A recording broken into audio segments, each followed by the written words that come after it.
This is Kimberly Q with the Red Booth Show, and we're here at the premiere of I Am Mother at Sundance 2019, and this is the robot that is in the movie. So this is the Hillary Swank movie, and a lot of really cool cast and stars are coming down the runway. So come and check it out. Hi. I'm Kimberly. Nice to meet you. Nice to meet you. We are here from the Red Booth Show and U2 America TV, and wanted to congratulate you on being in the movie. I know that you are playing the robot, is that correct? I played the robot, and also I work for Weta Workshop in New Zealand, and I was the project supervisor for the build of the robot. So I led the team that took her from a concept design to that. So you had to do with the way the robot looks from the beginning and everything? Yeah, Christian Pierce, the lead concept designer, and Grant worked heavily together, and then I worked with them to figuring out how to get their concept design and actually make it a wearable suit that would be a practical suit, because that's a really big challenge. And probably when I first was approached with the job, I was like, really? They want to put a dude in a suit? Or it was that, who are they going to put in there? And then at a certain point in the production, we said we need a performer to start figuring out the proportions and the silhouette. Right. Grant knew that I was a stunt performer and I'd done creature work before, and he said, do you want to audition? And I was like, oh, okay. And then I auditioned and gave me the role.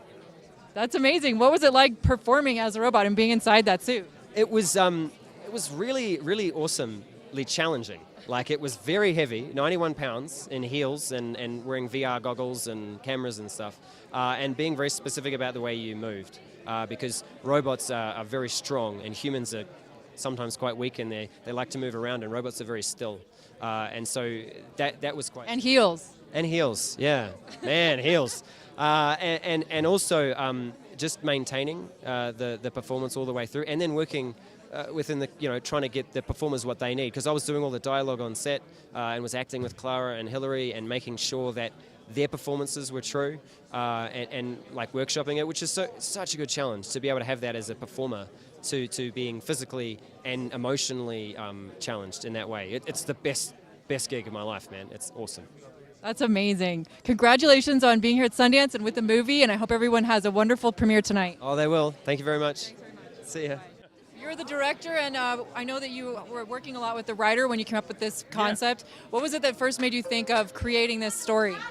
The idea of a robot raising a child. Essentially, we're living in a time where toddlers can use an iPad before they can speak or read. The natural familiarity that they have from technology at that young an age. And even like now, we all have Alexas in our kitchen listening to everything that we're saying.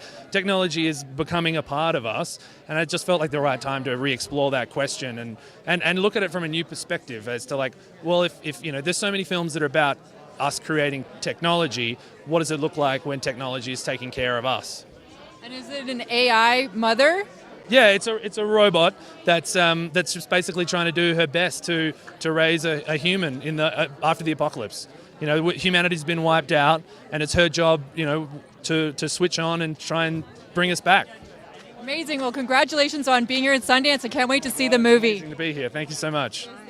I wanted to ask you, what was it that originally inspired you to work on this script? Yeah, Grant Spatore and I had actually, we'd known each other for a while, been teaming up on some other stuff, but, we were at an interesting point where we saw a lot of our friends starting to have kids, and he and I had not yet gone down that path, and he had just had a niece at the time, and, you start to question these things like what it takes to be a good parent.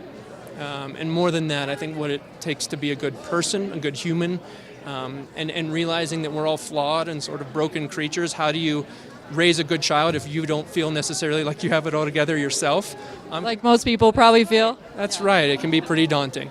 And so we just had some really in-depth conversations about that, and I think out of that really came this idea, and sort of parallel to that, you start to see a lot of your friends and people implementing technology as a tool to help in the parenting, whether that's an iPhone or an iPad or a TV, and some more than others, and that's a tricky balancing act, and I think it's one that we don't necessarily know the outcome of yet, but certainly it's one that this film explores pretty thoroughly, is our ever-growing relationship to technology and where it could ultimately end up. Very much sort of touchstones for this film, at least in spirit, wanting this to be somewhat of a throwback. I mean, certainly that was a reason for the practical effects that we leaned so heavily on. Instead of CGI. Exactly, you know what I mean, and giving the actors a real robot to perform off of.